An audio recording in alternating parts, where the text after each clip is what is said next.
আবার বিজেপি নেতাদের ঘেরাও করে রাখার হুমকি দিল তৃণমূল। এবার পাত্রসায়রে তৃণমূল নেতা তিনি হুমকি দিচ্ছেন, বিজেপি সাংসদ বিধায়কদের ঘেরাও করে রাখুন, বাংলার মানুষকে বঞ্চনা করলে ঘেরাও করুন, বিজেপি সাংসদ বিধায়কদের বাড়ি থেকে বেরোতে দেবেন না, সোলার লাইট এমএলএদের এবার জব্দ করার পালা এসেছে।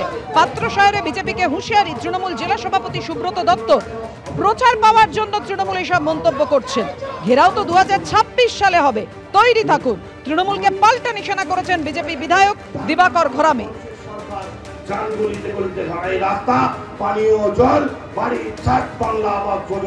তৃণমূল কংগ্রেস পশ্চিমবাংলার বুকে, এরা বিষ্ণুপুর সাংগঠনিক জেলার বুকে, এরা সোনামুখী বিধানসভার বুকে, এরা বিষ্ণুপুর লোকসভার বুকে একটাই মন্ত্র, সোলার লাইট এমএলএ সাহেব।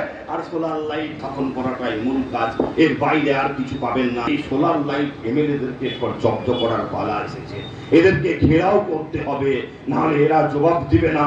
আবার 4 মাস এরা ভোট লুটের জন্য, এরা 4 মাস কিন্তু পাড়ায় পাড়ায় ঘুরে বেড়ায়, ভাগাড়ে ভাগাড়ে ঘুরে বেড়ায় যে কোথাও কিছু করেছে নাকি, খালি আমরা তুলে খাবো।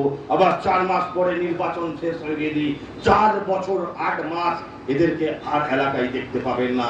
তখন তৃণমূল কংগ্রেস আর তৃণমূল কংগ্রেস। ঘেরাও হবে 2026 সালে, তৈরি থাকুন। হুঁশিয়ারি সোনামুখীর বিজেপি বিধায়ক দিবাকর ঘরামে।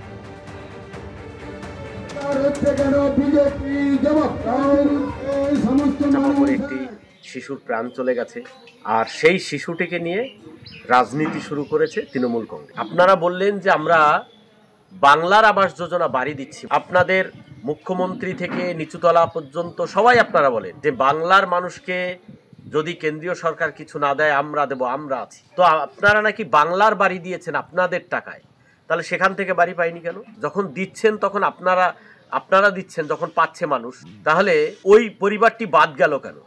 গরিব মানুষের ঘরের টাকা লুট করেছে তৃণমূল কংগ্রেস, গরিব মানুষের ঘর টাকা নিয়ে বড়লোককে দিয়েছে তৃণমূল কংগ্রেস, গরিব মানুষের ঘর তাদের পার্টির ক্যাডারদেরকে দিয়েছে তৃণমূল কংগ্রেস, তার জন্য গরিব মানুষ বঞ্চিত হয়েছে। আরে উনি তো লম্বা লম্বা ভাষণ দিচ্ছেন একটাই কারণে, ওনাকে কেউ চেনে না জানে না, বিতর্কিত মন্তব্য করে যাতে সোশ্যাল মিডিয়ায় থাকা যায়, মিডিয়ায় থাকা যায়, তার জন্য উনি ভাষণ দিচ্ছেন।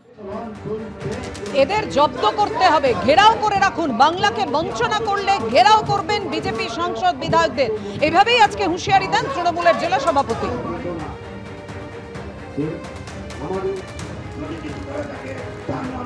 বিষ্ণুপুর সাংগঠনিক জেলার প্রত্যেকটি ব্লকে আমরা ধর্ণা অবস্থান করছি, কারণ বিজেপি সরকারের ঘুমটা ভাঙানোর জন্য তারা ঘুমের মধ্যে আসক্ত আছে। বারবার আবেদন করা সত্ত্বেও আবাস যোজনার তারা টাকা দেয়নি। আমার নেতা অভিষেক বন্দ্যোপাধ্যায় ওই বিষ্ণুপুরের বড়ামারা গ্রামের 3টি পরিবারকে নিয়ে দিল্লি গিয়েছিল আমার নেতা অভিষেক বন্দ্যোপাধ্যায় গ্রাম উন্নয়ন দপ্তরে, কিন্তু তারা সাড়া দেয়নি। ভোটের জন্য যদি বিধায়ক হন, 4 মাস ভোটের আগে এসে ভোটটি নেবেন আর চলে যাবেন, 4 বছর 8 মাস তাদের দেখা পাওয়া যাবে না।